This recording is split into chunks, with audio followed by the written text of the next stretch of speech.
Well, it's Groundhog Day. Again. And that must mean that I am Professor Robert E.G. Black, and this is the Groundhog Day Project. It's one of those infinite time loop situations you might have heard about. It's a thing where the same day keeps happening. Time.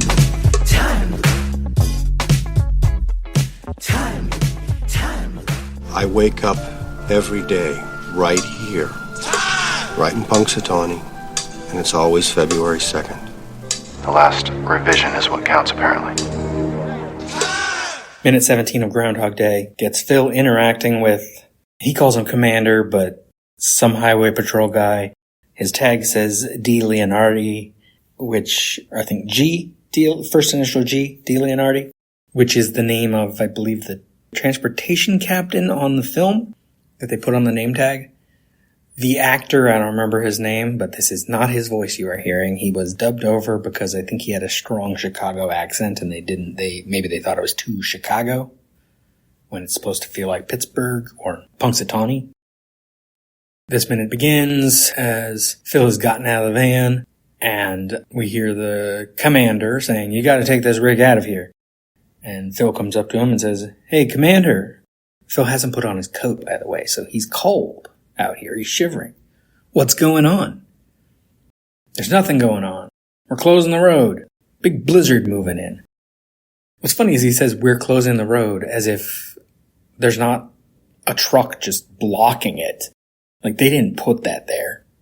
The road is closed, not because they did anything. But big blizzard moving in, and Phil says, "What blizzard? It's a couple of flakes." And it's a great shot for him to say that because there is snow everywhere on the ground in the background. And it's snowing. The commander responds, "Don't you listen to the weather? We got a major storm here." There's this thing in movies where somewhere in Act 1, but often on page 17, which, if you know how screenplays work, should be around minute 17, and hey, this is minute 17, where a character, and sometimes the main character, says the thing that establishes this is the movie. And we're getting this juxtaposition here in this minute of what the movie is, because Phil says, "I make the weather." He thinks as a weatherman, he's in charge. All of this moisture coming up out of the Gulf's going to push off to the east and hit Altoona.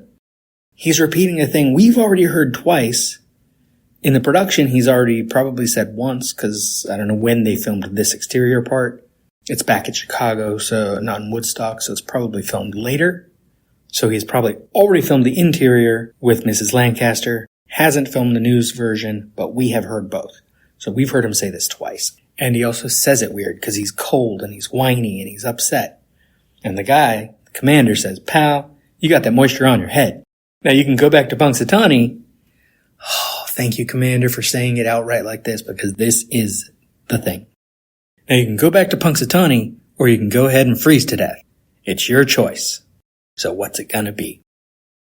Death or Punxsutawney? And Phil doesn't immediately choose. That's the movie. That's Phil.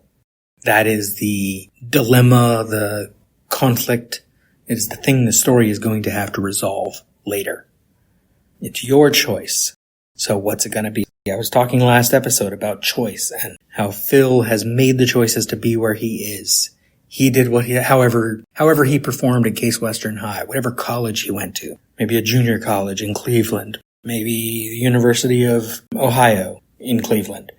Maybe he went to a university in Pittsburgh. Or maybe he started on the news in Cleveland and then went up to Pittsburgh and he never went to university. I don't know. We don't know.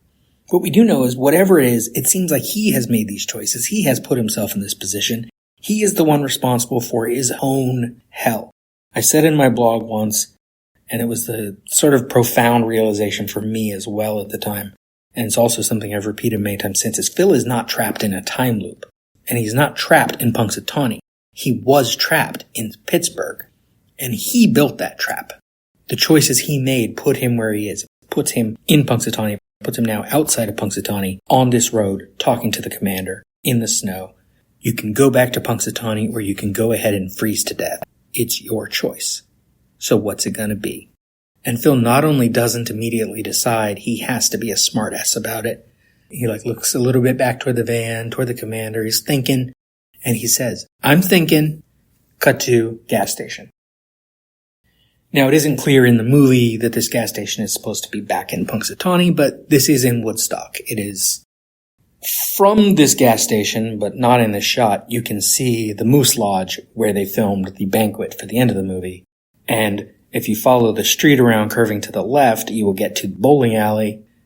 Jumping in from editing because that phrasing was confusing and I didn't want to just delete it because I like mapping for you Punxsutawney/Woodstock. What I meant is the street right in front of the gas station going to the right, then it curves to the left so it goes away from us and you'll get to the bowling alley. It's like 2 blocks. Back to me before. The train station is out that window, you can see it, and the square, the town square, is to the right, about a quarter mile, third of a mile maybe. It's not that far. And when I was there in 2014, right next to this gas station, I think it was literally right next to it, it was a really good pizza place, had great pizza. I also went in this gas station, stood in this spot, took some pictures. We get Phil on a payphone in the gas station. The van is outside, they're getting gas. On the phone, he says, "Come on, all the long distance lines are down? What about the satellite? Is it snowing in space?" He's even being a smartass to the fucking operator. Like, what kind of a dick are you to be like this to a stranger on the phone? Don't you have some... And there's some fucking noise trying to interrupt this recording, and I don't know what it is, some sort of machinery, and it's pissing me off. So I get it. No, I'm with Phil. If I knew who was making that noise, I would be like, what is wrong with you? I hope you can hear that. Because it's also intermittent, which means I can't just finish the episode and call it. You know, I can't wait for them to stop because I don't know what it is. Don't you have some kind of line you keep open for emergencies? Or for celebrities? We're going to cut off mid-sentence, but I'll give you the punchline here. I'm both. He'll get a little more detailed next minute, but god damn it, Phil. Why you gotta be like this? I mean, I guess it's the only way we get the movie, but do better. Do better. Anyway, that's minute 17. Until next time, watch more movies. Knew you were gonna say that. This has been a production of Lemming Drops Studio. You can find links to more at lemmingdrops.com or join the Facebook group Lemming Drops Studio Tour. Also, you can support all my shows at patreon.com/lemmingdrops. What is wrong in the end which never comes? Or which comes again and again, lapping, like waves. Since the Big Bang set everything in motion, everything that happens in this universe has to be the way it is. Particles unfolding the way they're destined to.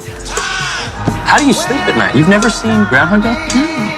Yeah, you know Groundhog Day is not a documentary. Remember when Groundhog Day was just a movie?